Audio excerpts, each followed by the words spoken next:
What is going on, Pirate Nation? Welcome in to Jungle Tales, an ECU baseball podcast. We're coming to you live here on a Thursday night, episode 6. This is the first episode we've put out here, I guess, in 6 or 7 weeks, going back to late August. But it's open week for East Carolina football, and the Pirates will return to action on October 19th when they travel up to West Point to take on Army. So a great time to talk a little Pirate baseball. Fall ball's in full swing. A lot of posts on social media. Fans getting out to Clark LeClaire Stadium to get a up close and personal look at the new look Pirates for 2025, and we'll certainly dive into that as the show goes along. But right now, we'd like to welcome in a guest, a guy that's certainly no stranger to East Carolina baseball fans. He's extremely vocal, and we love that. And certainly, his perch there, just to the first base side of home plate, is certainly well known. And I'm of course talking about Greenville's own Todd Howell. Todd, welcome in. Thank you so much for having me, Bub. I appreciate it very much. Glad that I could join in and certainly talk baseball, which I love. Absolutely. I guess it was back at the regional in Charlottesville where you and I, got to talking a little bit while tailgating. I think you were there. Well, I believe it was with your father. Actually, no, that was with another vocal pirate, Tate Holbrook, who I had asked to ride along with me when we were up at UVA, a couple years ago. So when I saw you, I knew you and I hadn't chatted before, so I just wanted to stop and take the time to introduce myself. And obviously, it's always good to connect with fellow pirates. Yeah, it definitely is. And before we get into your association with East Carolina and just your Pirate baseball fandom, if you will, I told you I wanted to lead with these two topics. Here in the last day or few, we unfortunately lost in East Carolina, and just college baseball great, and Tony Guzzo at the age of 75. He was a 72 alum of East Carolina University, and I recall Coach Guzzo from his time there as a head coach at Old Dominion from 95 to 2004, during the end of the Coach O era. And during those years, Old Dominion really had it rolling. And I am sure you certainly recall, Justin Verlander, and then later on, after Coach Guzzo left, and actually came back as an assistant coach. Justin's brother Ben was on that Monarchs team. Mm-hmm. I mean, that was his greatest probably recognition. If people obviously look up Tony Guzzo's name, Justin Verlander is going to be beside it.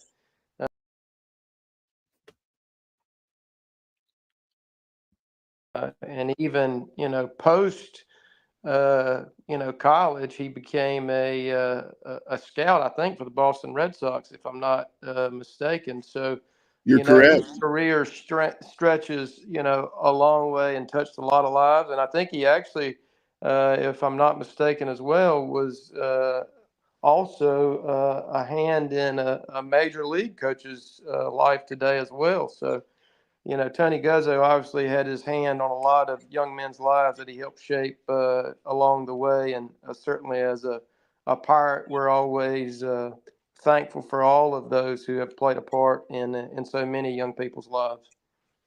Yeah, you're correct about him serving as a scout with the Boston Red Sox and got a World Series ring. I was, reading that earlier in the article.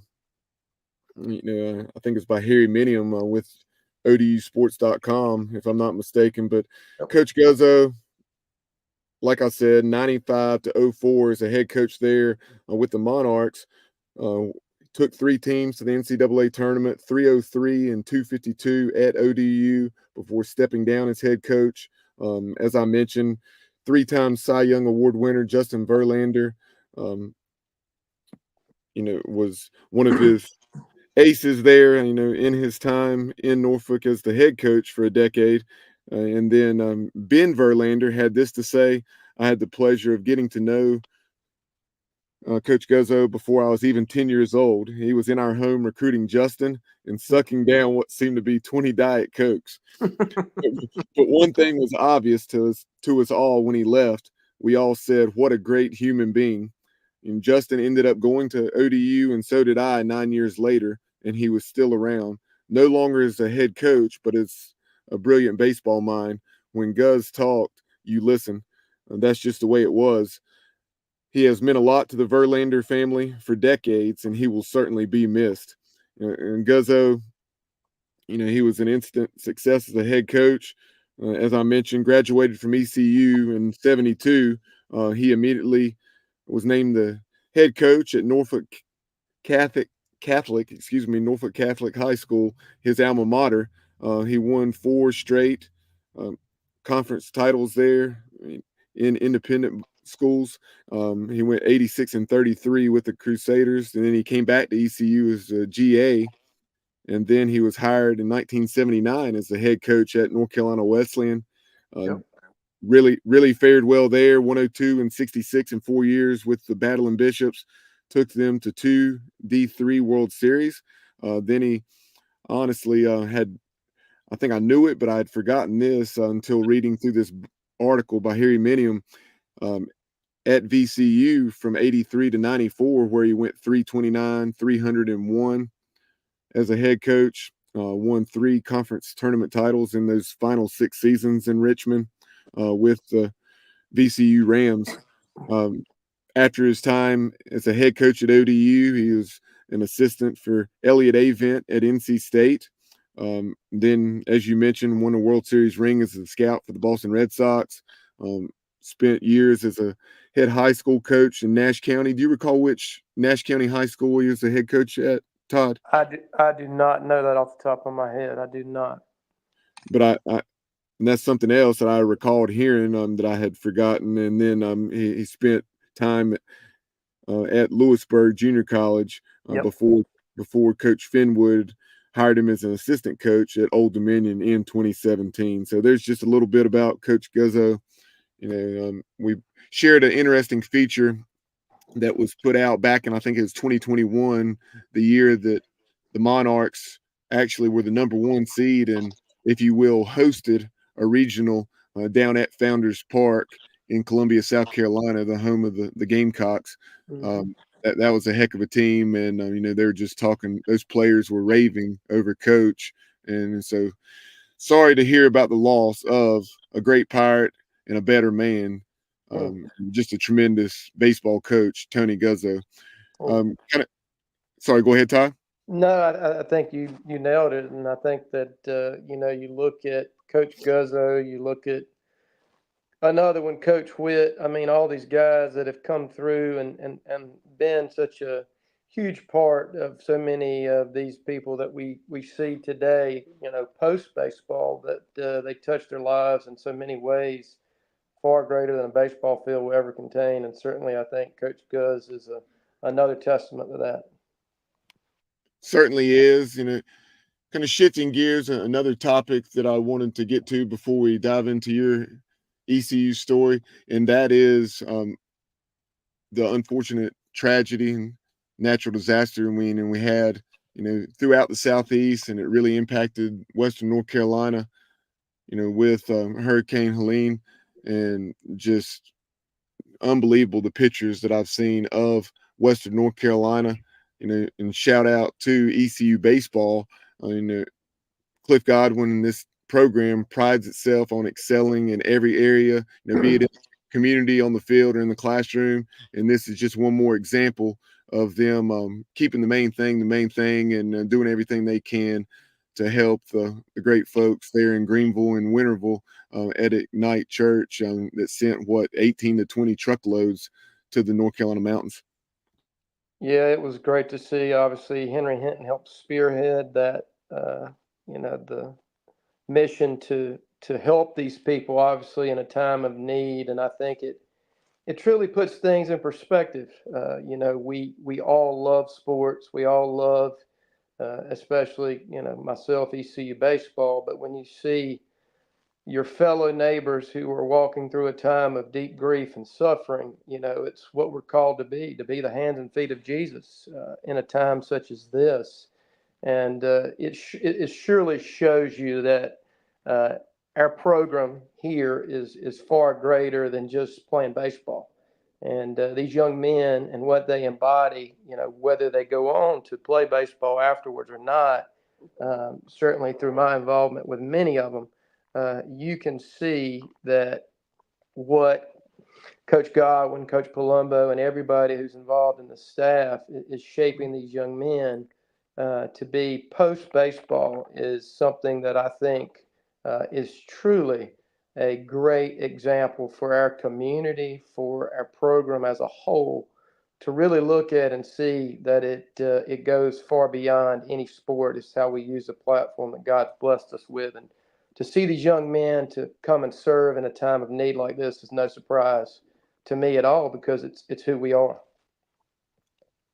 Very well said, Todd. And like you say, I mean, it makes you really proud. One, just as a human being and as a Christian, but then as an East Carolina Pirate, it makes you feel good about contributing to the cause, be it the Pirate Club, Pirates Unite for the baseball program, or the 23 Club via Team Boneyard to see the quality young men that Cliff Godwin, Jeff Palumbo, and this staff bring into the program, and the lessons he teaches them through the game of baseball and just being in the ECU program. Yeah, I mean, any time that you're planting seeds for growth far greater than this temporal kingdom that we're in when you're given to this program. And I certainly know that there's plenty of people in this community and outside of this community who freely give because of all that they've been given. But it's easy to give to this program when you see the leadership, the example that Coach Godwin is, uh, as a leader of these young men, but not just as players, but how he treats them as his own sons. And I think that everybody who's been able to come in contact with any of these players, you hear the same thing. This doesn't take place everywhere. This is a special program that we have here, a special group of young men, and to know when you see someone wearing that East Carolina jersey, there's something more than just a baseball player. And I think that's why it's so much a part of my heart to be a part of this program, far beyond baseball, is because of who these people are and what they represent, far beyond anything that you'll win on a baseball field. Yeah, no doubt. But you talk about your heart, and you certainly have a heart for East Carolina baseball. And as I mentioned, extremely vocal at Clark LeClaire Stadium. Whether it's Let's Go Pirates, and the purple and gold cheer, or what have you. But tell us, give Pirate Nation just your association with East Carolina University as a whole, but then specifically the baseball program when you started following the Pirates on the diamond.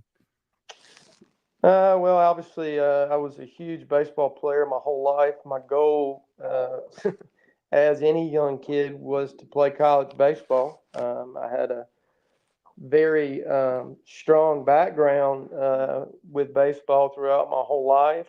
I had an uncle that made it to the major leagues for the Philadelphia Phillies and got hurt in spring training, and unfortunately was not able to recover from that, and never made it back.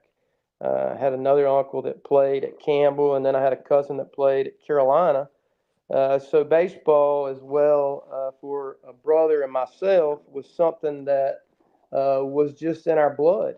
And from the start of every day to the end of every day, we only knew one thing: baseball.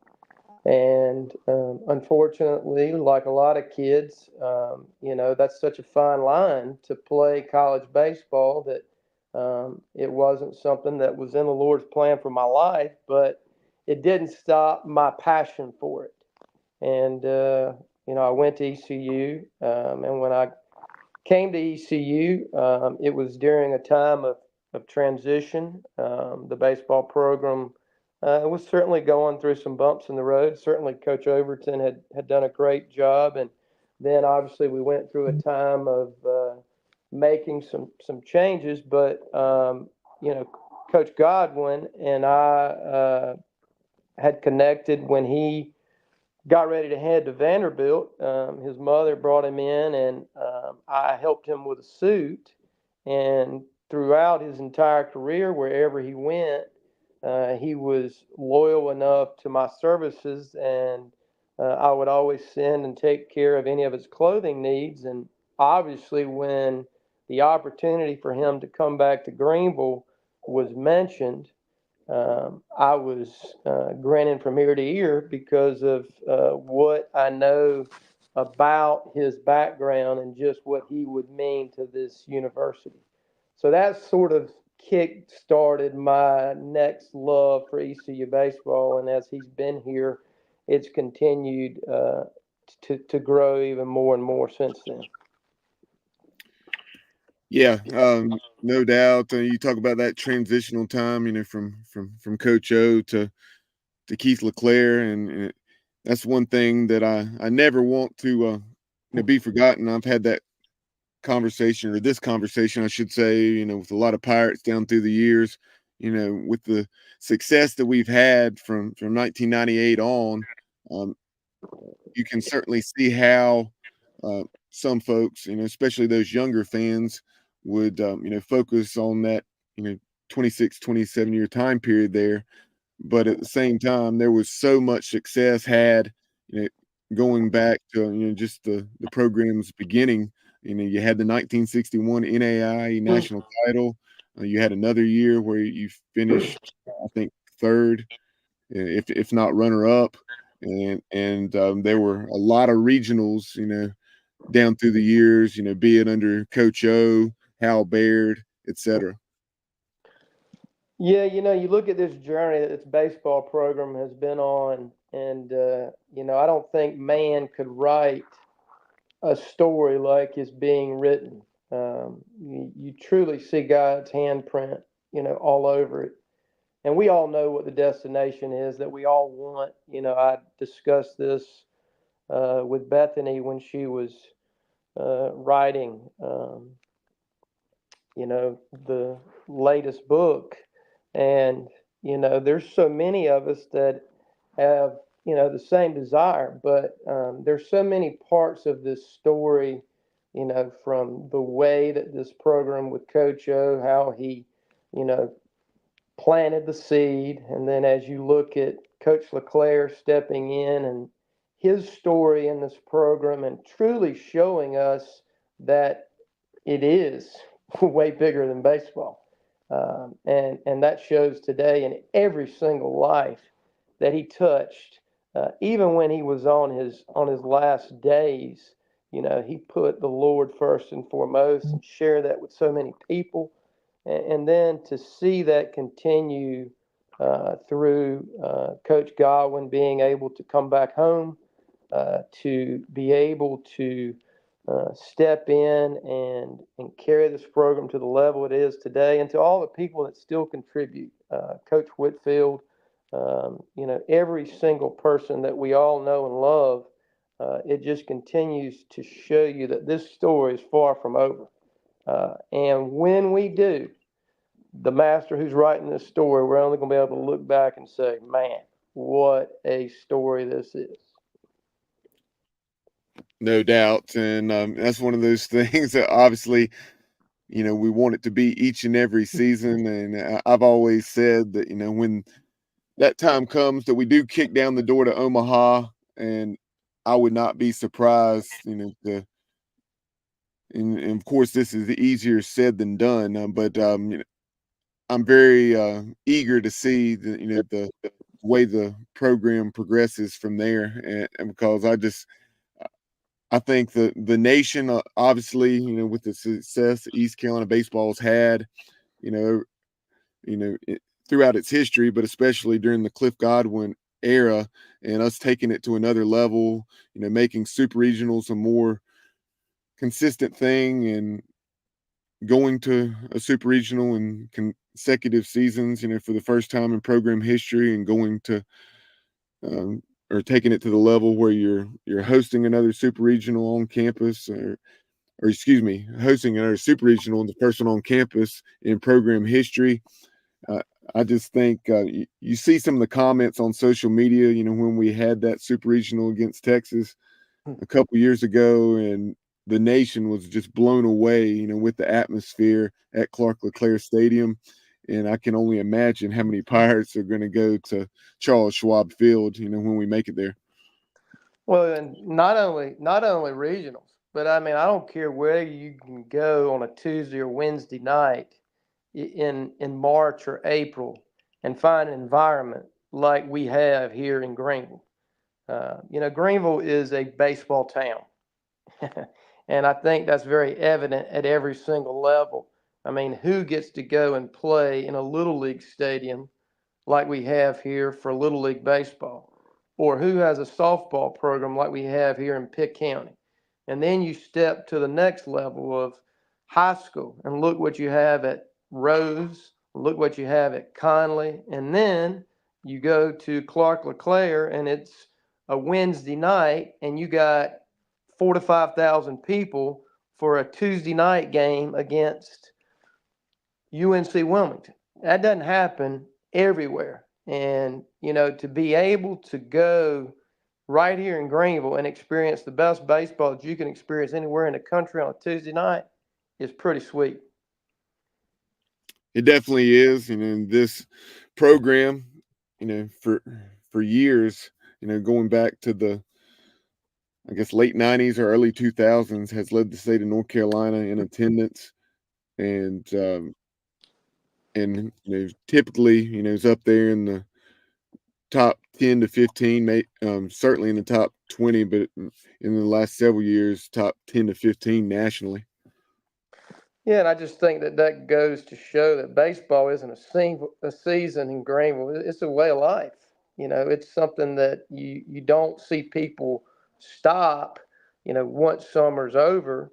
And it shows because of the talent that you have right here, that grows right here in this town. Fortunately enough, we've been able to keep some of those guys here. Not all of them have obviously gone away. And I mean, you look at a kid like Alex Boucher, who was at Old Dominion, and fortunately, we've got him wearing a Pirate uniform this year. Dixon. I mean, it's just great to have local talent stay local, and it certainly is great for our fan base and support because you've watched these guys grow along the way. You see the hard work that they put in to get to this level, and to be able to cheer them on in a purple and gold uniform is even sweeter. So I'm just thrilled to know that living in Greenville, baseball doesn't just happen from March through June or July, because it doesn't matter where you go, you can find plenty of baseball taking place right now, whether it's Clark LeClaire or whether it's high school kids or kids at next level that are trying to better themselves and get ready for spring baseball. And that's just what baseball means in this town. Yeah, and Greenville and Eastern North Carolina is certainly a hotbed. And then you even see you have the Little League softball champions Yeah. hailing from Pitt County. So Yeah. I think here in the last several years, was it Sports Illustrated or which publication called Greenville, North Carolina, maybe it's ESPN, but Greenville, North Carolina was one of the top, if not the top, sports towns in America. Oh, yeah. Yeah. And there's reason why. I mean, Greenville just is a sports town, and it has been, and I think that's not going to change because you've got so many great high schools around here. You've got so many middle schools that are producing these kids that work hard. I mean, these kids are working hard, just as hard as any kid in, Wake County or whatever county you want to go to. That it's a testament to the work being put in, and I think to have some of these kids stay here is a greater blessing as well. So you talked about how you became a diehard Pirate baseball fan that we know today, but what are some of your top memories? I know if you're anything like myself, you've experienced so many that it's really challenging to narrow it down. But be it the game this year against Wake Forest, where Dixon Williams had the big bomb, off of Chase Burns. Or, I think back to Devin Harris and what he did when the Pirates rallied against the Gamecocks with his big 3-run homer and then singled to score Kyle Roller. I think to the time we won 4 straight to when we lost the first game to Quinnipiac. Just so many things that come to mind. What are some of your top memories? Gosh, there's so many. I'm thinking as you ask me that question because my mind just starts racing when I think about all the exciting times that I've experienced, firsthand. Uh, it's crazy. You see me pretty much at every game, and I don't miss many games. But 2 years ago, when we were playing against Coastal Carolina, and I couldn't be there for that championship game that we had fought back to get to, and it was, you know, Bryson Worrell, I think, was everybody in the country's on a first name basis with Bryson Worrell at the time. He had just gone on a tear that was probably unmatched anywhere else in college baseball. And to know what we did, what we fought through to come from, such a deficit to come back and win through that, and especially after what the program had experienced that season. I think it was just an unbelievable environment that I couldn't be a part of. But you probably could have heard me on Red Banks Road that day from work because I was so loud that probably you could have heard me as even if I was standing in the stands at Clark LeClaire, because it was such an exciting finish. Hal Carter Spivey, at the time, just pure adrenaline comes in, shuts them down, and it was just an amazing way to see Pirates coming together like we always do to finish off an unbelievable, comeback and to send Coastal to packing. I can still see Bryson Worrell getting pushed out of the box Yeah. right now, which just was aggravating. But that's probably one of the more recent ones that stands out in my mind. Another one that probably is not one that many people would remember, but we were playing Campbell. I think it was Brady Lloyd's senior year. We were down against Campbell, and Brady Lloyd lays down a bunt and on a squeeze, and we walk off the game to win it.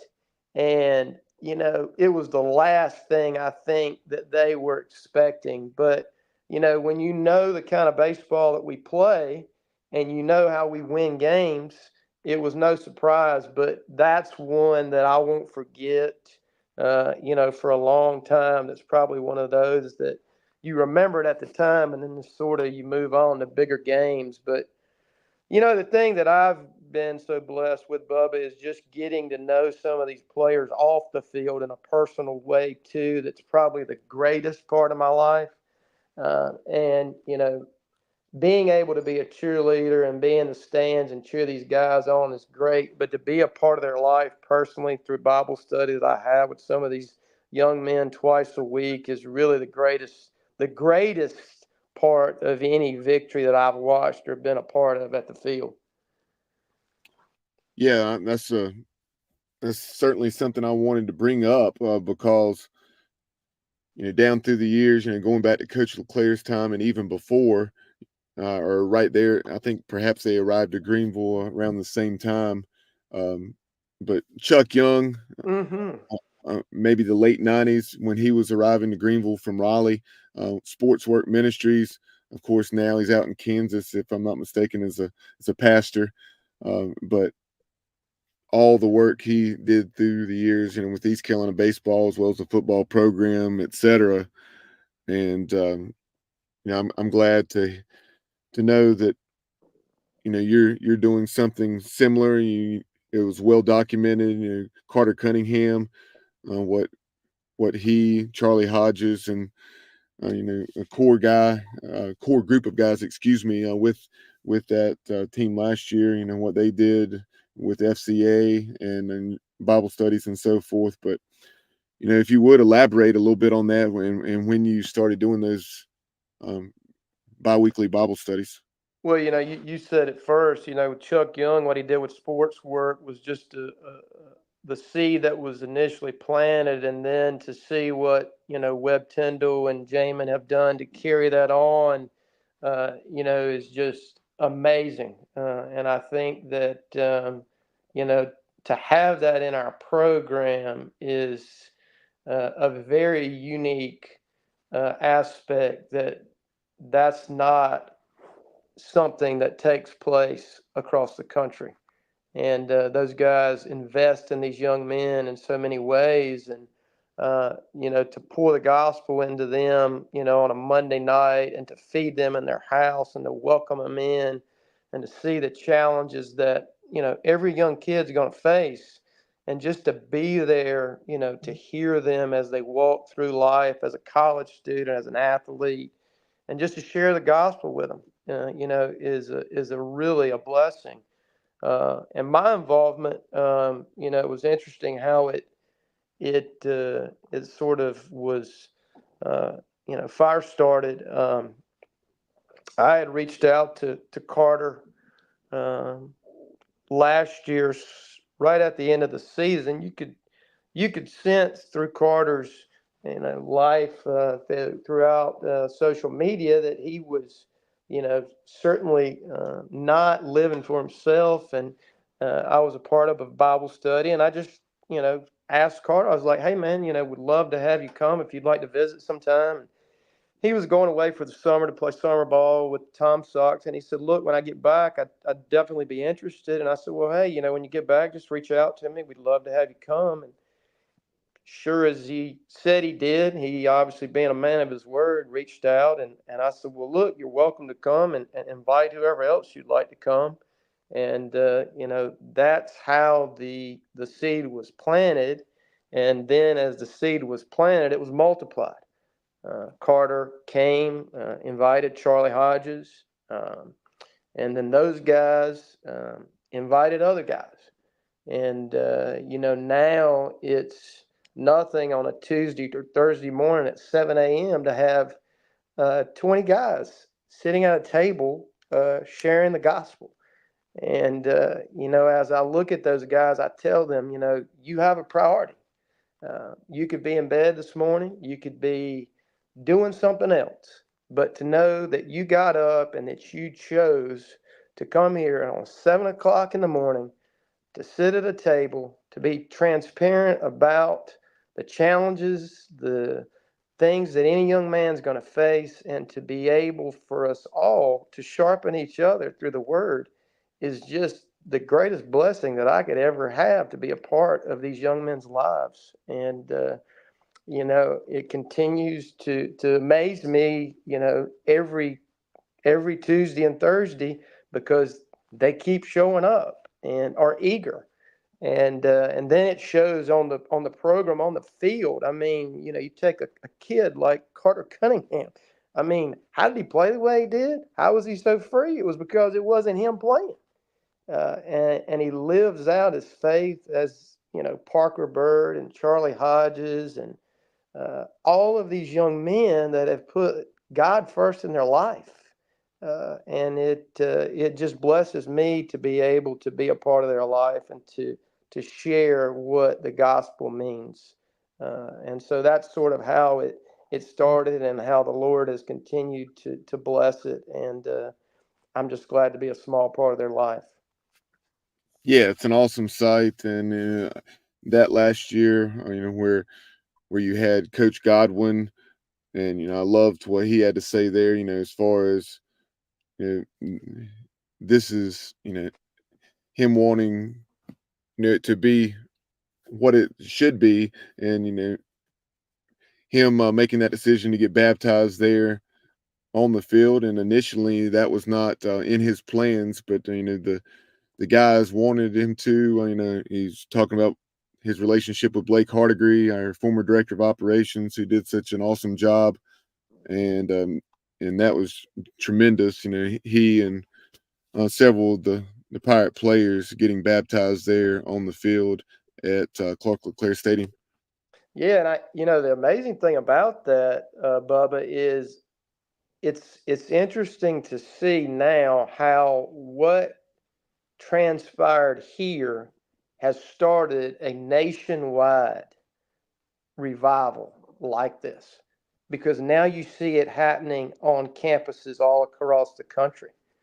And it's interesting when Carter told me before Christmas that there were going to be, these 10 young men who were going to have a public profession of their faith through baptism at the field. I said, you've got that hierarchy at the banquet that shows your goals for each year. I said, and you guys have already got the greatest victory in life, and you haven't even played a game in 2024. I said, that should be at the very top of that hierarchy. But to see it now just span across the country, Ohio State, I mean, all of these programs, and it continues to show that, hey, this isn't about us, it's about the platform that we've all been given and how we use it to share and spread the gospel. And to be evidently clear, it wasn't something that was hidden here. It was very much something that was made public for people to be a part of. And to start a season off this way set the pace, I think, for a year that will be remembered in a way that will never be forgotten for a long time.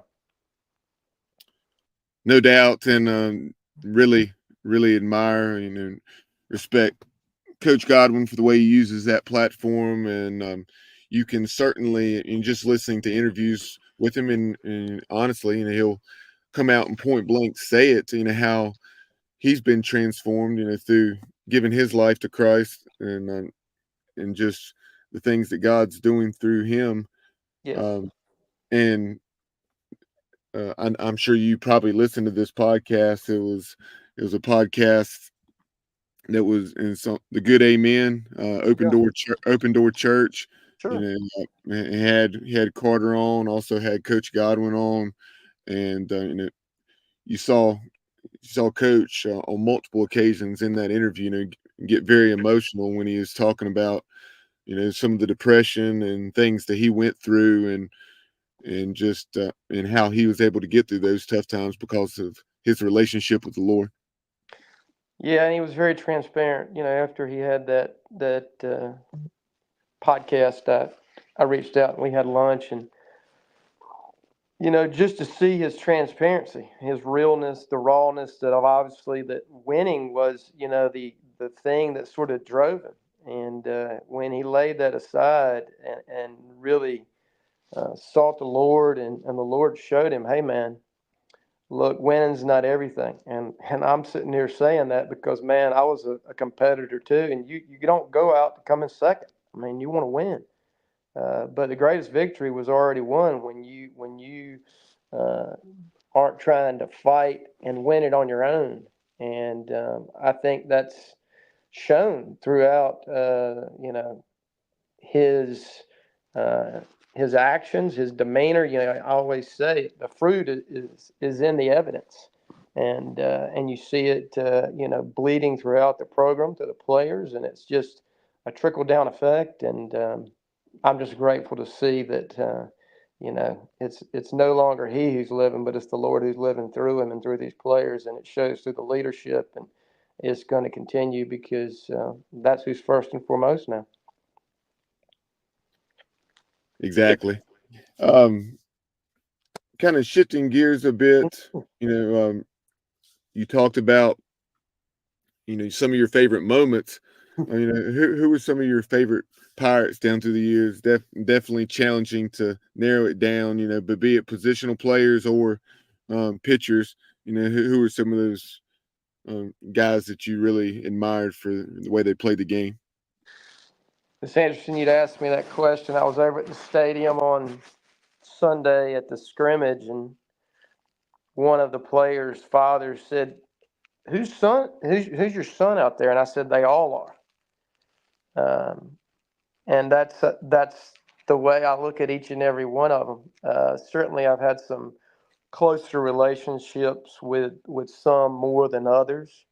Um, a young man that obviously touched my life in a way that he lived such a selfless life when he laid down his own, position for the betterment of the team was Ryder Giles. Um, a young man who, started the season as a starting shortstop, was called to come in and pitch, and did that, and helped us, in mighty ways, and helped procure, many innings and wins where we probably wouldn't have gotten them at the time just because of where we were in our pitching staff. And then in doing that, that position at shortstop was, somewhat relinquished, and Zach came in, did an amazing job at shortstop, and Ryder handled it with class, with dignity, and as that selfless word is on the back of an ECU jersey, he truly lived it out. And I think that, it's through young men like that I've been able to connect with, that I hear people say, you've touched people's lives. No, you've touched my life in a way that showed me what was important that I thought was that isn't. Lane Hoover, a kid that, uh, I think if you looked up the word determination, his picture would be there. Here's a kid who faced every adversity, every challenge he could face physically. And it would be like looking at someone and saying, you can't get on the other side of the wall. And he'd get over and say, well, here I am. And just played the game like Pete Rose. I mean, just no fear, did everything for the team that could be done, and laid it all on the line every day. Um, those are two guys that obviously, recently. Um, but then, I mean, you look back at some of the other players that are my age, and then it's a little bit different, scenario, because those players were my age, so I didn't know them quite as well as I know the players, today. Um, but there's been so many great players that I'm in relationship with that have come through this program. You look at an All-American second baseman, but not only an All-American, but an All-Academic All-American, and Steve Sides, who played here, who lives in New Bern, a friend and client of mine, that not a name many people would know, but people that are close to me through the program. Addison Bass, who grew up in Washington, where I'm from, certainly a man who put a lot of blood, sweat, and tears in this baseball program. And then you look at today, or this past couple years, and Parker Bird and his family obviously have become super close friends of mine. uh, Carter Cunningham, obviously, through our connection with Bible study, and his family. Uh, Danny Beal. You keep going down the list, and now you've got a new group of young men that are obviously are freshmen or sophomores. Through Bible study with Keenan Bowman, Jason Janesco, Jay Connor Dixon, all these guys that now I get to know on a personal level. So that's the sweet part about it, is knowing them more than just a baseball player. Definitely, in those personal relationships you've been able to build, and getting to see, the quality young men that have been a part of this program. But you talk about Lane Hoover, definitely great memories of that big hit that he had against the Charlotte 49ers at Mm. Clarkson Player Stadium. And then you just think, be it Lane Hoover, Riley Johnson, Bryson Wool, just those three guys, be it their time as center fielders, or in Hoog's case, both center field and as a corner infielder, primarily, I guess, in left. But the web gems that we were, just being able to admire in the number of times they were on the Sports Center top 10? Oh yeah, I mean, good land. I mean, I don't know how many times that you turn the TV on and you saw that, and I think that that's just a testament to our defense. Period. I mean, we pride ourselves on that. It shows every year in our numbers. I mean, you look at a kid like Turner Brown, another young kid who faced adversity. When he gets here, obviously deals with the loss of a home back home, and trying to get acclimated to be a college baseball player, and obviously going through hardship and trying to refocus, and then has injuries and plays a unbelievable career with just continued shoulder injuries, but a young man who was probably one of the most widely ranged shortstops that we ever had, and a kid who obviously didn't have a ton of size. And then you followed up this year with a kid like Joey Barini, who was all heart. I mean, a lot of people don't know what Joey played with throughout the year, as far as with his hand, never saying a word, never complaining, and, just pouring his heart and soul, into doing whatever he could to help his team, to continue to succeed. And I think that is just another picture of who and what we represent at ECU, that you might be more talented than us, but you're not going to outfight us. Nobody is going to outfight anybody that puts on that purple and gold uniform. And there are still young men that when they get that call to say, "Hey, man, we want you to come play for us," that means something more than just putting on a baseball uniform. When you get to come here and play at Clark LeClaire under the tutelage of Coach Godwin and the staff, and it's just awesome to see. You talk about developing that close relationship with Parker Bird, Jeff and Mitzi, excuse me, their his parents, and just what a story, and what a way that Parker is letting his light shine for Christ through using that platform and turning a tragedy, or allowing God to use that tragedy that he went through, to turn it into so much good and impact so many people in a positive way. Well, as Parker said, I had my plan for my life, and God had his plan for my life. And to hear a young man say that, it just puts tears in your eyes, because you see a young man who had an unbelievable baseball career, ahead of him. But he didn't let that change, and he has this word on his arm, his perspective. And to watch him now and to just witness how he touches so many more lives than a baseball field would have ever contained, it just shows you the power of how God takes something, what the enemy means for evil, and can use it for something so much greater. And, yes, he had everything going in his corner. Shortstop position was open. He got the number he wanted. He comes to school ready to go, physically in shape. And in a moment of one afternoon, that all changed. But it hasn't changed his perspective on life. It hasn't changed his perspective and what he's called to and how he lives out his life.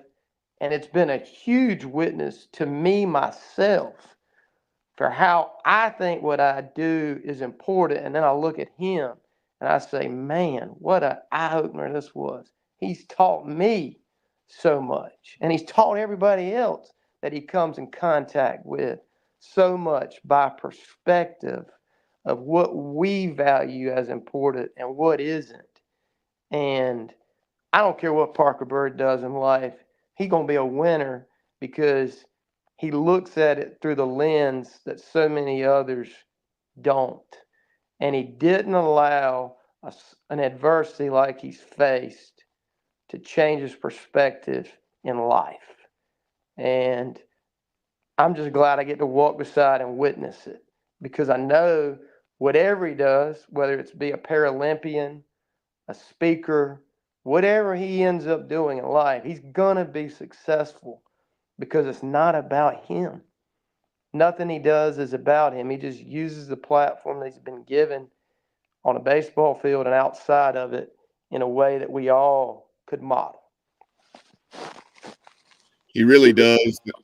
And I know this summer he played for the New Bern Southpaws and continued to certainly make strides there. And I'm trying to remember how many ABs he finished with, but Well, he had a great summer, and he if you didn't haven't strike seen, didn't strike out much. He was putting the ball in play on a very consistent basis. he was, and he spent some time at the end of the summer out in California with his hitting instructor at the Titleist Institute, and he's worked on uh, his a plate approach, and if you haven't seen him at the field, man, he has really made some strides with his swing and his contact. His dad was in the store today and showed me a video of Parker. I saw him on Sunday, but Saturday, two balls he hit. I mean, I didn't even have to look. All I could do was hear it hit the bat. It would be like standing with your back turned to a professional golfer when they hit a golf ball. And it was like I knew that was hit solid. And you talk about a strong kid, good land. I put my arms around another day. I'm like, holy cow. Like this guy's upper body is probably as strong as anybody you'll touch. But, he certainly, I think, is going to be a crucial part in this team. And I don't mean just in how he touches lives through his adversity, but he's got a lot of skill and a lot of talent in that body that I think will certainly be used when we need it in a big and mighty way. And I think the Lord has His hand on that. I agree, and Carter Cunningham, made it well known publicly as far as what he had said privately to Parker Bird and wanting just seeing his leadership ability in the way he can communicate, be it with young people or otherwise. Talking about the way he just used that platform to interact with the kids over at Maynard's Children's Hospital there at ECU Health, and but he said, "Hey, Parker's you're the one to take over this role that I was playing, with homers to help." Yeah, and I think Parker is going to take it even further and use it maybe even to add pitchers into that mix, and maybe it can be something that sort of carries across the country. But he's just going to be able to connect with so many people just through you know uh, people knowing him and wanting to be a part of his life, to be a part of his story. And I think that witnesses with so many people as they watch Parker and come in contact with him, and how through challenged athletes, he's been used through that foundation and continues to be used across all these multi-faceted platforms. But it's through humility too, because he's such a humble young man. He doesn't look for draw any attention to himself, and that just is what makes Parker Bird even a more special a person to be around, and to see him interact with everybody. It doesn't matter the age, who it is. That's not something that everybody can do, and he does it so easily and freely, and that's just because of him not living for himself. And shifting to the 2025 Pirates, obviously Mm-hmm. we're right here in the heart of fall baseball. You know, uh, East Carolina was going to be traveling this weekend up to Boone to take on App State in a game. Of course, that game is not being played due to the circumstances in Boone in Western North Carolina. But the Pirates will be playing former East Carolina catcher and assistant coach Tommy Easton and the Pitt Community College Bulldogs on October 19th. Todd, do you happen to recall that game time of that I matchup with Pitt? I haven't got, or maybe I have asked, and I just don't remember off the top of my head. But no, I don't. I don't know off the top of my head, Bob. Okay, and so, but folks, we'll put that out on our social media for you if you're in the Greenville area and would like to get out to Clark LeClaire to catch a glimpse at the Pirates, and then also the dates of the Purple Gold World Series. There, either in late October or early November. But as you take a look at this 2025 roster, it's the most newcomers that Cliff Godwin in his tenure guiding this program since the spring of 2015 has had a 31-man incoming class, 15 position players and 16 pitchers. I know you've had the chance to, as you've already referenced, to get out to Clark LeClaire this fall, at least a time or two, if not more. The likes of Old Dominion transfer Alex Boucher, who played for South Central and did a lot of good things with the Monarchs, battled through an injury, much like what you were, or not the injury itself, but just the fact that he was playing with an injury, like Joey Barini last year. But he's done a lot of good things here. I've seen through people that have been out at Clark LeClaire, and then guys like Austin Irby, who's a high school kid entering the program, and Braden Burris, who I think had a walk-off bomb here recently. Mm-hmm. So, what are some of the things that you've seen out throughout these fall scrimmages? Well, I think the first thing that I would say is the size that we have overall on this team. I don't think that I can ever remember in the last 10 years having guys that we have athletically sized the way that we do for this coming season. And especially when you look at the pitching staff. Um, this pitching staff that these guys have put together post, regional here in Greenville through the portal, as well as through newcomers and then the returners. And obviously, Jake Hunter is, rehabbing, right now, and we hope to have him back in March. But I think there's going to be a lot of people surprised at this pitching staff. And I would say that this may end up being, and I don't like to make big statements like this, but the work that this pitching staff is doing, I think when we get to February, we could very well see by the end of the season, if everybody stays healthy, maybe one of the most effective pitching staffs that ECU baseball has ever had. And you've got some guys, you know, easily, I mean, across the board, velocity wise, everybody hitting in the mid 90s. But I mean, you've got some guys that have extremely sharp two other pitches, maybe three, and then you bring back an Ethan Norby, you get a Jake Hunter back, Brett Antolik, who's transferred from A&M. I've watched him pitch twice.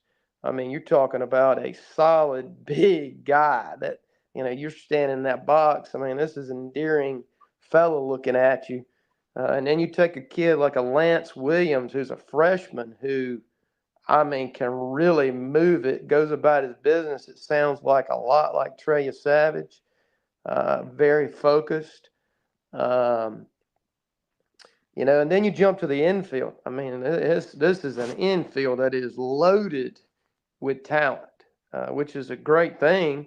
It's just a matter of where the cards fall and who ends up getting, the start in some of these positions. But I mean, from what I've seen, I mean, Roger Vergara, who is a JUCO transfer from down in Florida, has played exceptionally well at second base. Has hit the ball extremely well. Davin Whitaker at first base has looked certainly very good.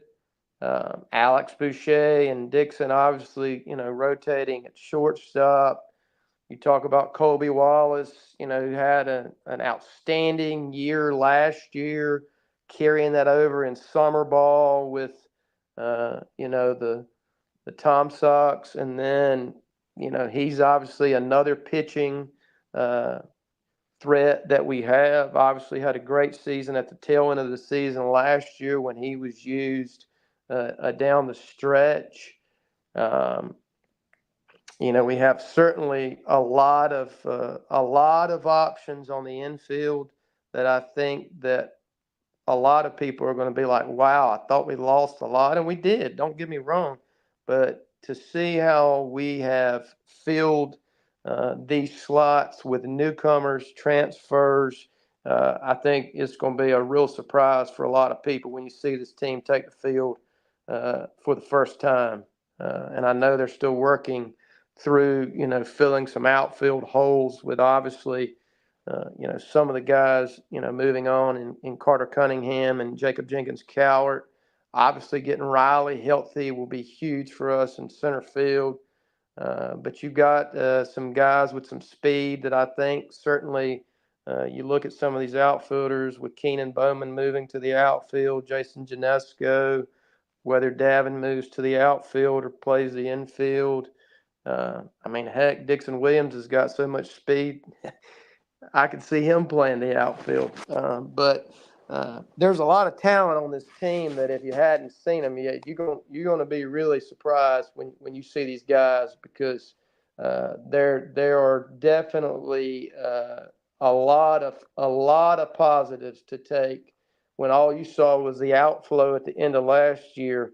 I think the inflow is even greater, and it's always easy to get down when you see guys leaving and getting upset, but I can tell you, if CG's putting his name on something, it ain't going to be a disappointment to us. So there's certainly a lot to look forward to, and I think we filled a lot of holes, maybe even better in ways than we had in 24. Yeah, like you're saying, and Cliff has said this in interviews since the season ended, and just with the roster turnover, he said, don't bet against me or in the East Carolina baseball program. Uh, Yeah. so and I've known him long enough to know you ain't betting against Cliff Godwin. If there's one thing for sure, when he puts this team on the field, they may not be, as you might say on paper, what one would say is the most talented team. But I can tell you, it's not how you start; it's how you finish. This team, when we get going, is going to give us a lot of exciting moments. You look at some of the freshmen on this team. Braxton Trammell, a freshman from Hickory, 220-pound, probably 6-footer, hits from both sides of the plate. Probably a little bit stronger, maybe from the left-handed side. A ton of power. I can see that right field porch at Clark LeClaire just calling his name. And I've watched him, 2 or 3 times now. It's it's exciting to see some of these new guys that are getting a lot of opportunity and already thriving. Braden Burris, obviously a Snow Hill guy. He's a scrapper. He's the kind of guy that fits perfectly into our program. I think he will continue to evolve and obviously get better the more and more reps he gets on the field. But he's already, showing some great signs of being a great fit for our program. Um, and then you look at catcher. Good land. We got 4 guys, back there now. Obviously, Walker Barron being extremely healthy after going through the postseason with some surgeries. We all knew we had a glimpse of how talented Walker is, and it's showing. Now behind the plate as well as at the plate. He ended the season last year in Clearwater with that memorable homer that got us, where we were able to get to the next game after Dixon stole home, and I think Walker Barron is a guy that's going to be a huge leader for us too. Just when you think about the catcher position and some of the catchers that we've had with J Dub, with Ben. I mean, that position, and you look at Cliff. I mean, we've had so many catchers go on, but that position in itself has such a huge leadership part of our program. And I think that, you look at some of the guys that obviously, can fill in behind Walker with, a 6th-year guy like, John Collins coming from Boston College, who brings a lot of experience as well as, talent. Jack Herring, who's coming over from Rollins College, who played summer ball here for the Gnomes. Brad Pruitt, who played with Dixon up in the summer ball league up in Rhode Island. I mean, transfer from Oklahoma, another guy who's really had a great fall thus far, and I think brings a little bit of fun and camaraderie to the team. It sounds like bringing back a Jaden Winter. I mean, it's just exciting to see the way that this team, I think, is going to come together in a way that, man, when they take the field against George Mason in February, we're going to be like, wow, look at the work that was done. But it's not a surprise. I mean, we know what Cliff and the staff continues to do. I think it's like the title of that book, Don't Take It for Granted. And, Bethany and obviously, Jared, you nailed it. It's so easy for us to take it for granted because we've been so successful, for the last 9 years. But as you said, don't bet against him. Certainly, and you talk about that. Never take this for granted. Around the Diamond with college baseball's most devoted fan base that Bethany Bradshaw released back in April. Had her, she was our initial guest on Jungle Tales. So definitely go back and check out that episode if you missed it. And you can go to ecubaseballbook.com to pick up your copy of Never Take This for Granted if you've not already done so. I have the book, haven't had the chance to dive into it yet, but I've certainly talked to multiple people who have already read it from front to back and said that it's an unbelievable read, just like I knew it would be. Coaching third, I remember I just read it in a few sittings way back when I initially read it all those years ago. Yeah, I mean Bethany did such a great job putting this book together, and obviously, called to write this book after what we thought was going to be a season that ended differently than it did. She felt led to continue to write this book, and she captured, I think, in such an amazing and charismatic way what it means truly to be a part of this baseball program, this baseball family, and the people that she in it interviews, and obviously all the ones that are connected to the program.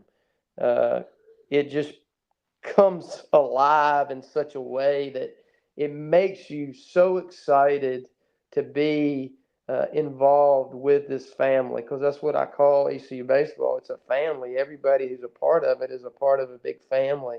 And she did such an amazing job of touching so many unique parts of lives that have been involved, from the building of the jungle, right on to now. It's just such a great story. And kind of going back to some notes here, and I'll give credit to Ashley Cash on Twitter. I believe it's Ashley X Cash, but she does an excellent job. I believe she's an ECU student, but she covers the Yard Gnomes as well. Has, but puts out a lot of good coverage. She's a correspondent for College Baseball Central. But going to some of her notes from the last week plus, over the last 2 weekends, I saw you talk about Colby Wallace, what he brings on the mound, but also at the plate, and as an infielder, and he was a batting champion in the Valley League, and this summer hit 370. I saw in one of those recent scrimmages he had 3 hits, including a game time double. Um, You talked about Brad Pruitt, the Oklahoma transfer. He's pitched very well this fall. Uh, and I mixed up Braden Burris on the Green Central product, and Braxton Trammell is Braxton Trammell that had that walk-off moonshot. I Yep. believe it was out onto the Cliffmore practice facility. But Braden Burris has swung the bat well, at times at least as well. I saw that he had a big 2-run single in one of those recent scrimmages. You had Ryan Towers, the Loyola Marymount transfer, the lefty, pitched very well in his start, and these guys that you were hoping, be it Brett Antolik, Ryan Towers, Brad Pruitt, and others that would come in and play key roles, they certainly seem to be having plenty of moments this fall. Yeah, they really have. I think they've shown that all they needed was an opportunity. And boy, if what I've seen thus far is any indication of what they have and they will bring for us in the spring, we got a lot to look forward to. Towers, lefty, moves the ball extremely well, hides the ball well. Uh, you know, had a situation, I think it was Saturday, where uh, had an error and then bounced back and got out of it and didn't allow anything. I mean, just steely sharp focus. I think that he will fill a void that obviously was left that will be uh, just extremely effective when you think about lefties and what they have meant to us. Obviously, with Ethan coming back after a great start to his career here, Towers being a lefty, Gabe uh, Beschloss, who I've seen pitch twice, who's a freshman from Garden City, New York. Uh, Another kid that I think has a lot of potential. And then as obviously the other ones that you have mentioned, and then hopefully, if things continue to go as it seems like Jake Hunter's rehab is going extremely well, and we know what Jake Hunter meant to us last year after we lost him. Sometimes you don't realize how much somebody like Jake means until he's not in the mix. But Jake could always come in, whether it be for 4 or 5 innings out of the bullpen, whether it was to start, whatever it was, he was effective and he did his job extremely well. And I think he'll bring an experience level to this team when we get him back that will be huge for us as we step into 2025. And just as a young man who obviously, you want to see him to be able to finish out his career in a way that, emblazons what he's done here for this program because he's truly, done everything in a selfless manner. And I just am happy to see that his injury wasn't as bad or as major as it could have been. And I just continue to hope that we'll get Jake back and have him for a great part of 2025. You talk about someone who really seized an opportunity a year ago in Dixon Williams. And then he followed that up with an unbelievable summer. And like you referenced, as a member of the Newport Gulls in the New England Collegiate Baseball League, he and Brad Pruitt being teammates. But there, as you see on the screen for our viewers, MVP, and then he also won that batting title and was recognized as the Steven Strasburg top pro prospect. Yeah, and I think the amazing thing that Dixon realizes too is his position as a leader on this team. When Dixon was up in the um, summer league, I reached out to him and he said to me, he said, I've been playing the game, I think more for myself than I have for what I'm called to. And, it seems very evident to me that he realizes his leadership role in this team, and that it's not so much about him. And to hear that come from him, obviously shows his maturity as a young man, as a player, as a teammate. I think we're in for an extremely exciting year for Dixon Williams. He brings a spark to our team. I can, I mean, the spark that when that ball left the bat, at Clark LeClaire Stadium in that Wake Forest game. I mean, if there was ever a young man, obviously, that just brought a spark to that game, because everybody knows who was on the mound, and obviously to hit that ball at that time and then to carry it right on into summer. I think that we're in for a great an opportunity to see a young man really prosper who will have a great chance to play baseball at the next level. And as I talked about earlier, someone who's a local young man who obviously has excelled on the high school level, and just a super nice young man who I think that anyone who comes in contact with Dixon Williams is blessed to be able to talk to him and to know him on a personal level. And I'm very happy that we're going to get another great year from Dixon, because I think it certainly will be something that we're all going to revel in when he takes the field and leads the charge as a leader on this team. Last Saturday, one of the standouts was Boston College transfer catcher John Collins.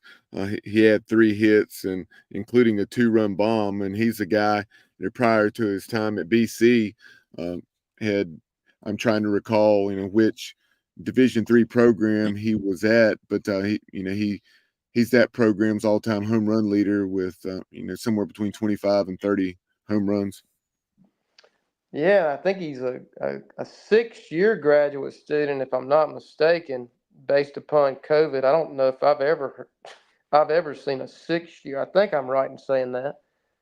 So obviously a lot of experience at multiple levels. He caught on Sunday when I was there. Very lively arm. I mean, his pop time was, pretty strong. And he's a big guy. I mean, John's no little fella at probably 6'2", 235 pounds. But he can move too behind the plate. And there's someone who obviously brings a lot of experience just to help the rest of the catching corps. Uh, that when you get a guy like that in there that can help the rest of your catchers, and if you need to give somebody a day of rest, he can step in and you not lose anything. Certainly, I think is huge. But we continue to bring this talent level into this program by no surprise, because people want to be a part of ECU baseball. You think about Chris Kaler last year coming from George Washington, and I can still hear him saying he wished he was a Pirate.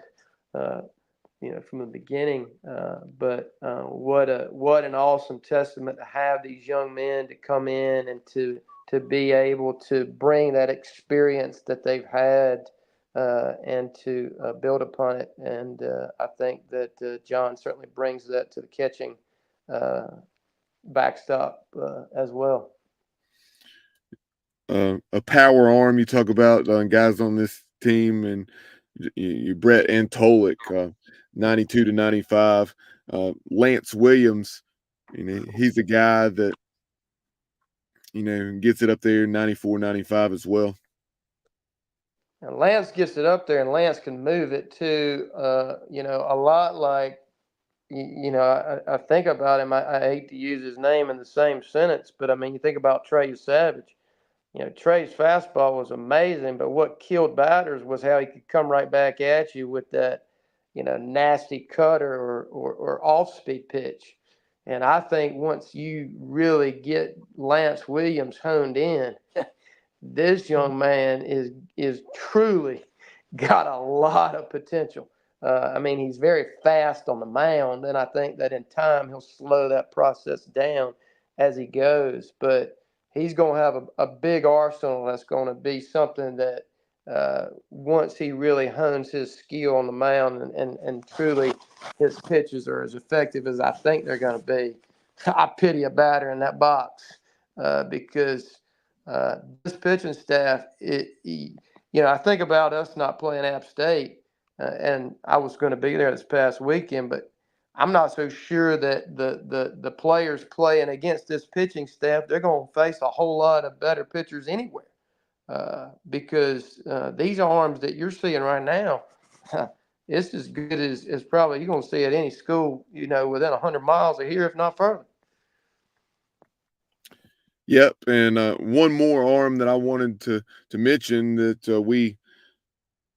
we being Chandler Jenkins and myself talked about back in August, and that is Sean Jenkins. No relation there, but played for Athletes Lab, you know, out of that Greater Hickory area, excuse me.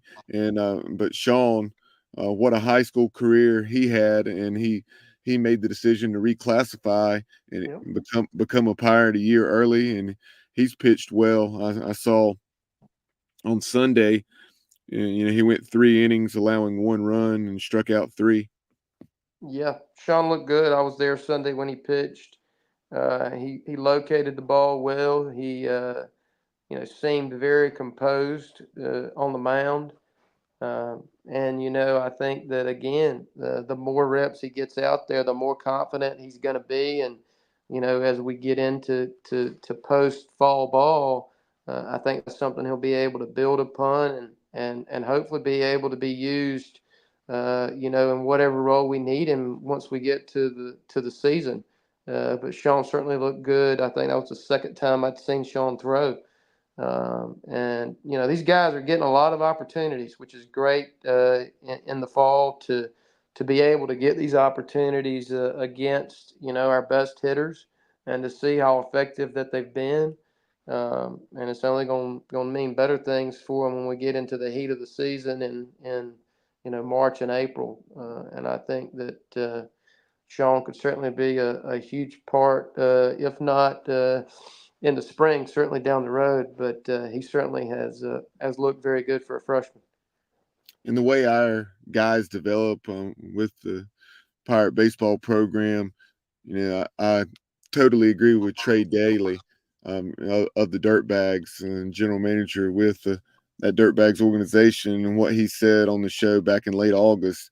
And I encourage folks, if they haven't watched or listened to that episode, you can go on to our YouTube channel or on Spotify and listen to that. But Trey had a lot of interesting intel and information about these newcomers for the 2025 roster.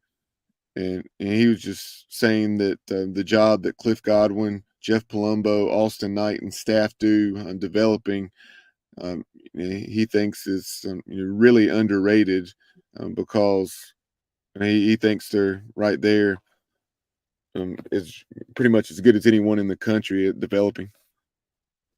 Well, man, the evidence is obviously in the fruit of the pitchers that we have, when they're finished here. I mean, and what Austin continues to do, with these young guys in building these arms and building this program, all you need to see is the finished work that we're putting out, when they leave. And I think that to have an Austin Knight on your staff is truly, something that, again, we don't need to take it for granted because Austin Knight could probably be in a lot of other places. And I know Cliff knows what a valuable part, he as well as Coach Palumbo are. But Austin continues to just do an amazing job in developing and building this pitching staff year in and year out. And the recognition is no surprise. I mean, these guys are putting in, and it shows. And I mean, this pitching staff that they've put together here, preseason, yeah, we're probably not going to have the recognition we've had, but it's like I always like to say, I like to not show up on the radar early on, and then let the season take shape and let our work take shape, and then let everybody see what we've been doing. And I think that as the season starts and progresses, we got a lot of fun days at Clark LeClaire ahead of us and elsewhere. I agree. And, as we start to wrap this up, appreciate you being so generous with your time, Todd. Certainly did not intend on going nearly an hour and a half, but have enjoyed talking Pirate baseball with you. And we'll definitely have you on throughout the winter months as the season approaches. But as we're here with the MLB playoffs going on, the Pirates this year, you had 5 guys in the big leagues for a decent percentage of the year. Once Connor got the call up for the second time, he of course had that home run with Baltimore there the same weekend as the Greenville Regional. And then he came up with the Orioles a second time, had some success, but then was traded. Started off with the Marlins AAA affiliate in Jacksonville, the Jumbo Shrimp. But then he, man, what a tear he went on in Miami after he got that call up and playing third base and doing so very well. Had some web gems over there, highlight plays on the hot corner or at the hot corner. I mean, it's that's no surprise with Connor Norby. I mean, you watched a young man who, as his career developed, work harder and harder and harder and harder to prove himself. And with obviously the opportunity in Baltimore not working out and wanting obviously to be able to put in position to play, just to get that opportunity with Miami, I think was just a huge sense of freedom for him, and it obviously showed as he performed, on the field wherever they put him. And it sounds like that, Miami is open arms at having Connor as a huge centerpiece in the building blocks of their program as they go forward. I mean, why would not any program want Connor Norby as a building block for their program? Because this young man does it the right way.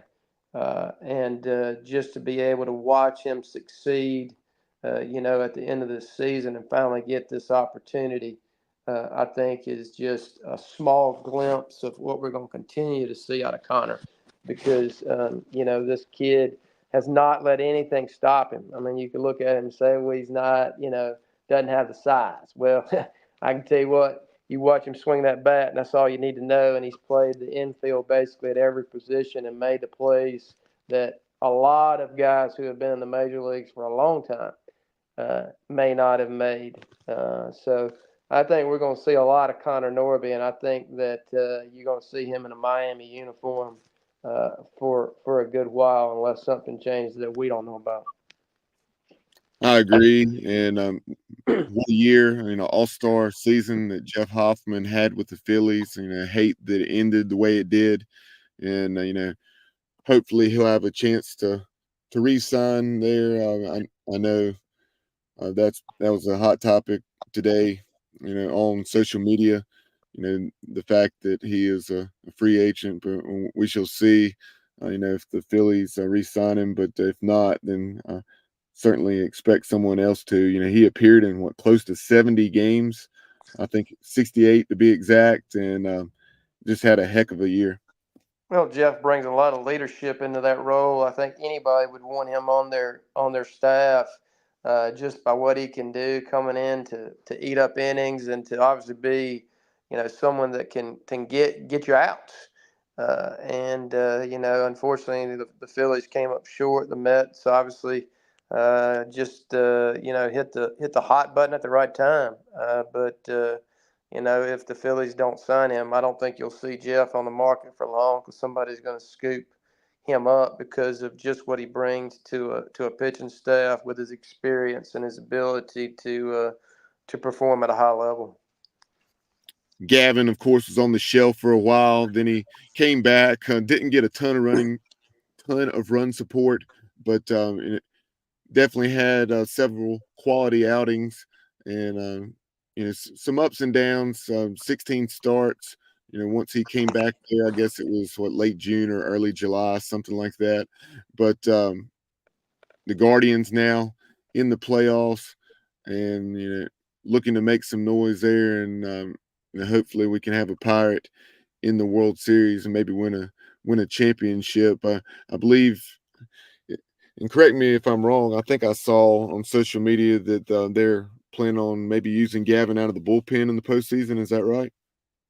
That's what they said. I think that the crazy thing about Gavin that a lot of people may or may not know is as a starting pitcher, he got the least run support of any starter in the major leagues. I think they averaged like 1.5 runs.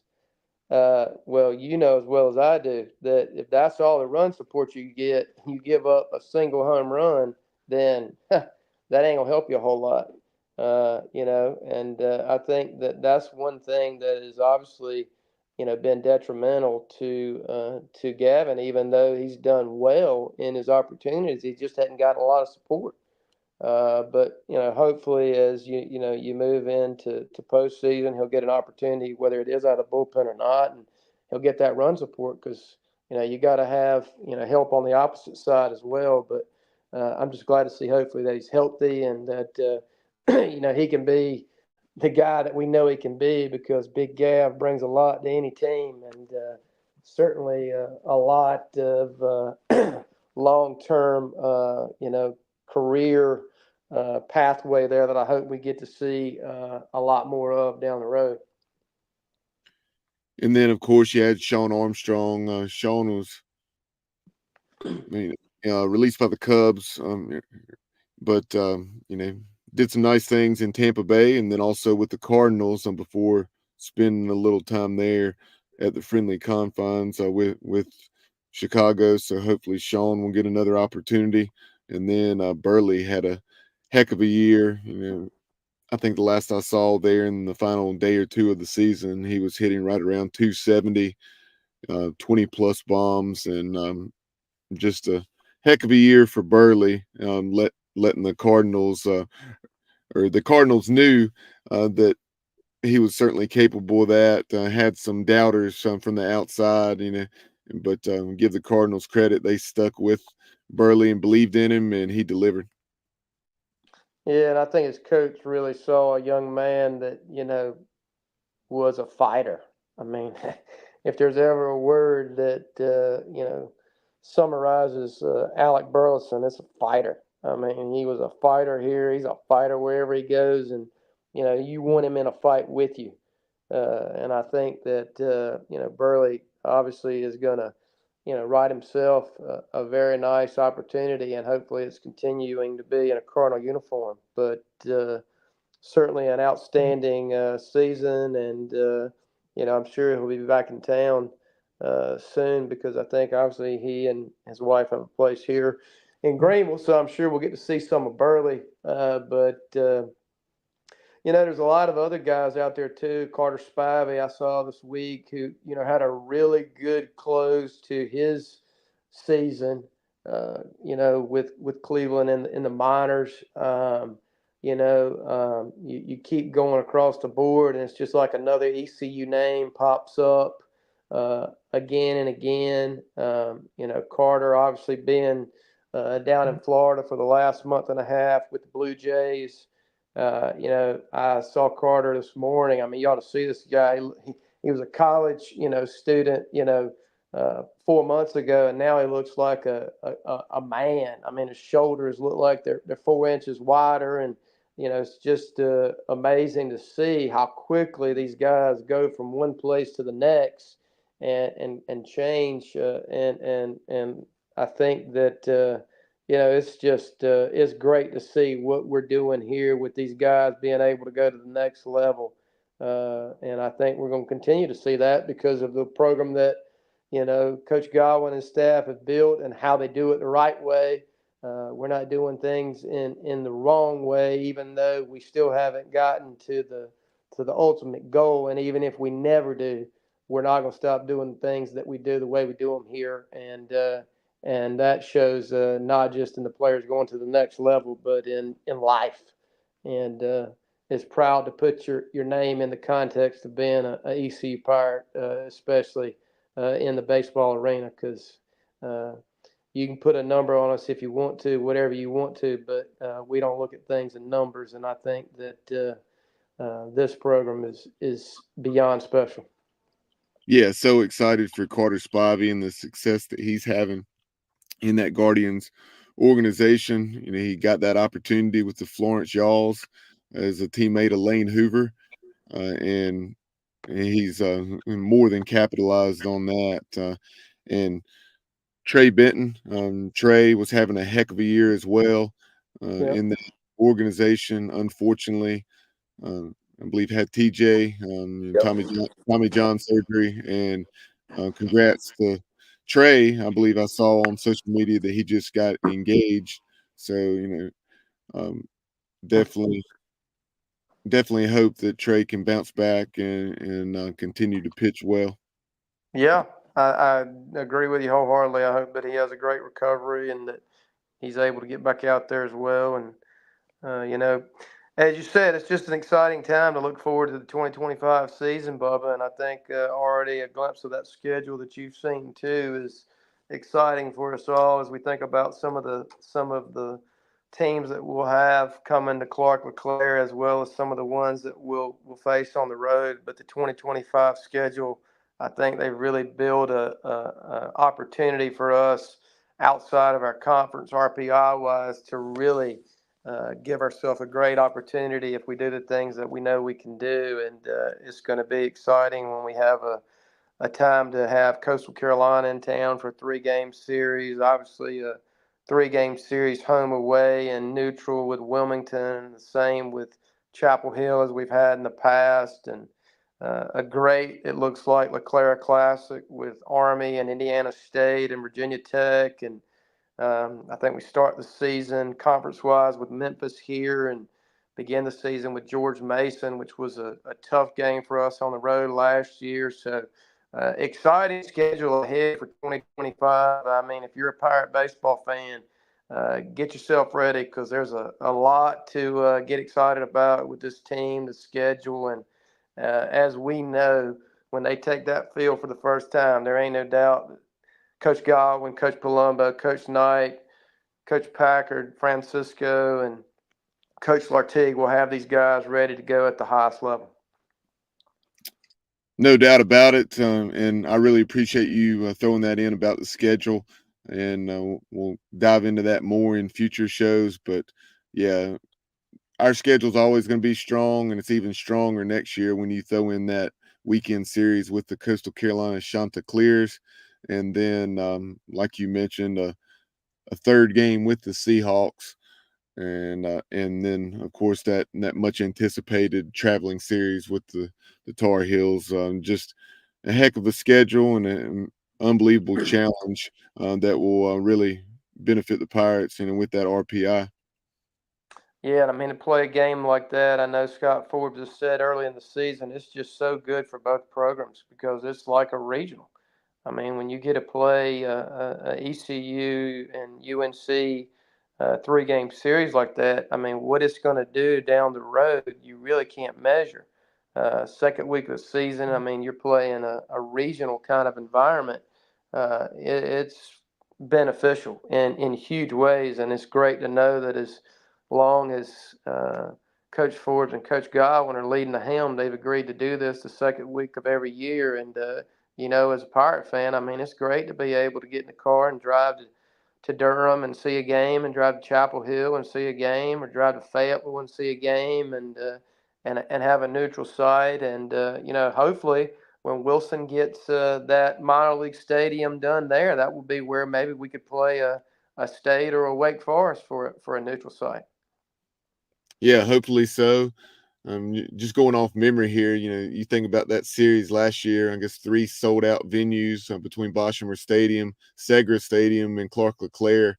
And in those 3 days of baseball, what you had probably around 15,000 as far as your cumulative attendance. Yeah, it was pretty amazing. I mean, I was at all 3 games, and to see, we lost the game in Chapel Hill 1-0, which was, just off of one, solo home run. And obviously we know the culprit of that being Vance Honeycutt. But I mean, we literally uh, we outplayed them all 3 games, and then to be able to go to Fayetteville and obviously, the performance there that we had on the field, and then to come home for the Sunday finale and the way that we rallied and walked off that game and just to start the season that way was such a huge shot in the arm for us. And I think that's great that, we've got an agreement to do that, going forward, and to have a UNC Wilmington, 3-game series like that, I think is great, as well. I mean, I was in Wilmington. That was a battle, if there was ever a battle last year that we were fortunate enough to win. I think it was in 11 innings that sort of gave us a little momentum as we came back and sort of carried that into the remainder of the season. But these games are just huge. We have such great followers that travel and watch the Pirates play baseball, and to go to Wilmington, to go to Durham, to go to Chapel Hill. Those are places that we can go to, and I think Pirates travel. We know that it doesn't matter how far it is. So it'll be great for us all to be able to be there, loud and proud in purple and gold, cheering for our boys, and hoping to see a great early start to the season with these competitive games. Yeah, I was glad to see that UNC Wilmington 3-game midweek traveling series.